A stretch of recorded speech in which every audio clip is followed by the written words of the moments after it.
Et nous entamons le dernier volet de notre rencontre avec Jean-Félix Lalanne. Nous venons d'écouter Malahide Suite, donc un extrait de votre tout dernier album qui s'intitule Au bord de la mer. Malahide, ça vient d'où? Ça fait très exotique. Eh ben oui, en fait c'est Malahide. En fait, c'est un patelin juste à côté de Dublin. Près de Portmarnock, pour ceux qui connaissent un petit peu, et c'est tout simplement là où on vit, et donc c'est un endroit vraiment paradisiaque au bord de la mer, MER sur ce coup-là.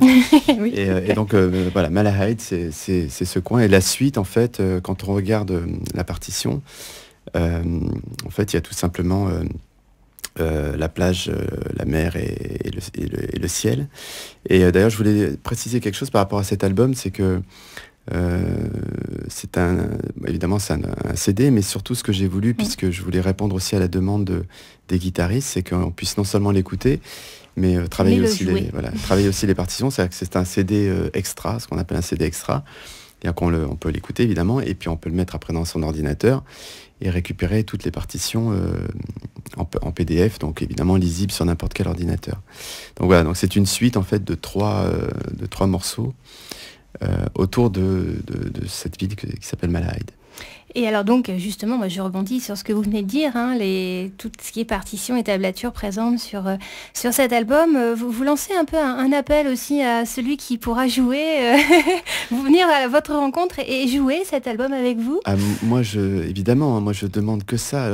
À chaque fois j'explique aux gens qu'il faut surtout pas qu'ils hésitent à venir me voir pour me montrer comment ils jouent les morceaux, et puis m'engueuler quand c'est trop difficile, et ça ils se gênent pas en général, parce que voilà, souvent on se plaint que mes morceaux sont difficiles à jouer, et très souvent ils sont difficiles parce que les doigtés sont pas conventionnels. Bon, ça c'est encore un petit peu, c'est autre chose, mais évidemment j'encourage vraiment les gens à venir me voir, montrer comment ils les jouent, et puis je prendrai du temps évidemment à leur expliquer. J'en connais un de guitariste qui s'appelle Jimmy, Jimmy Breyer, qui n'est autre que le président de Festivon, qui est guitariste aussi, et qui va peut-être ne vous l'a-t-il pas encore dit, il est peut-être un peu timide, mais parlez-lui de la guitare. Et puis... je compte bien passer du temps avec lui, et puis peut-être même que ce soir je le ferai jouer s'il ose. Ah, tiens donc. L'appel est lancé, je ne sais pas s'il nous écoute, mais en attendant... je l'ai pas fait hier, je peux le faire ce soir, ça fera un concert un peu différent. Voilà, alors justement sur scène, Jean-Félix Lalanne. Oui, en fait j'aime bien jouer un petit peu. Alors évidemment j'ai des morceaux qui reviennent, mais j'aime bien ne pas toujours tout prévoir quand je suis tout seul, c'est l'avantage aussi d'être seul, c'est de pouvoir être libre un petit peu de faire évoluer le concert comme on veut. Mais en ce moment, j'aime bien raconter un petit peu... voilà. En fait, comme j'ai travaillé plusieurs styles de musique différents, j'ai commencé par le picking, j'ai fait du classique, j'ai fait du flamenco, j'ai fait de la bossa, j'ai fait du jazz, j'ai fait plein de choses différentes, et que j'ai toujours composé en passant comme ça d'un style à l'autre. Je me suis rendu compte que si je faisais vraiment ce concert-là, ça serait vraiment une espèce d'assiette anglaise pas très cohérente, et ça pourrait même tourner à la démonstration technique, ce que j'ai pas envie de faire. Donc là, souvent, en ce moment, quand je suis sur scène, je raconte un petit peu mon histoire d'enfant. En fait, ça découle d'un spectacle que j'avais monté à Paris qui s'appelait Double Jeu, où justement, je racontais un petit peu ma rencontre avec la guitare, et c'était devenu une espèce de one-man show, même théâtral, puisque je dialoguais avec un enfant qui était sous forme d'hologramme. Enfin, c'est un spectacle un peu barré encore. Mais là, je fais plus simple. En fait, je me retrouve sur scène, je raconte un petit peu d'histoire à travers un enfant qui découvre la musique, et je monte tout simplement dans l'évolution de mes rencontres et de ma carrière, le fait que naturellement je suis passé comme ça d'un style à l'autre, et je jalonne en fait le parcours avec des exemples de morceaux. Donc du coup ça c'est très très varié, ça passe de composition à du classique, à de la musique irlandaise, à du picking, à du flamenco, à de la guitare classique, et tout ça avec un fil conducteur qui est un petit peu mon histoire. Voilà.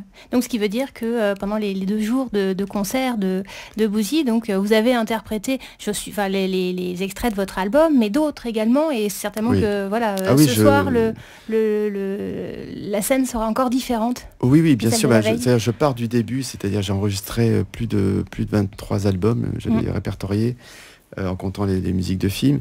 Et donc, en fait, je grappille un petit peu. Ça doit être dur de faire le choix.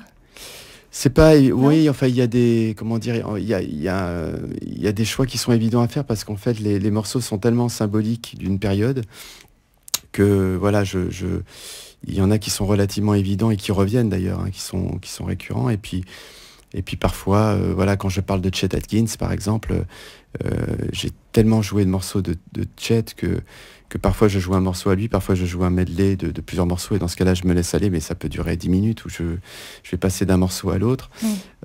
Donc c'est dans ces moments-là que je m'accorde vraiment le plus de liberté. Et alors, voilà, petite salle, grande salle? Alors moi, j'aime tout. Voilà. Moi, j'aime les gens, donc qu'ils soient dans des petites salles ou des grandes salles, ce que j'aime avant tout, c'est faire des rencontres.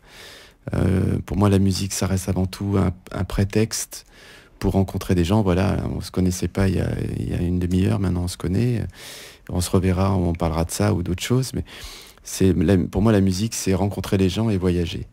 Évidemment, le plaisir de faire de la musique aussi, donc j'allais dire, ma préférence va même aux petites salles, parce qu'au moins, à petites salles, j'ai plus de chances justement d'avoir ce contact avec les gens. Parce que les grandes salles, forcément, quand je fais l'Olympia et qu'il y a 2000 personnes, je peux difficilement dire on se retrouve au bar. C'est un peu... Surtout si c'est vous qui payez la tournée. Voilà, mais, le patron de l'Olympia serait content si je faisais ça. Mais voilà, donc du coup, moi, en plus, c'est pas la même énergie. C'est-à-dire, quand on fait un show comme autour de la guitare à l'Olympia, là, autant voilà, les concerts que je fais tout seul, ils sont très élastiques et comment dire, très libre. Autant un show comme autour de la guitare, c'est millimétré. Et là, par contre, je ne supporte aucun temps mort. Il y a 4 secondes de temps mort et je deviens fou parce que je dois garder la dynamique du show. C'est un véritable show, c'est un spectacle.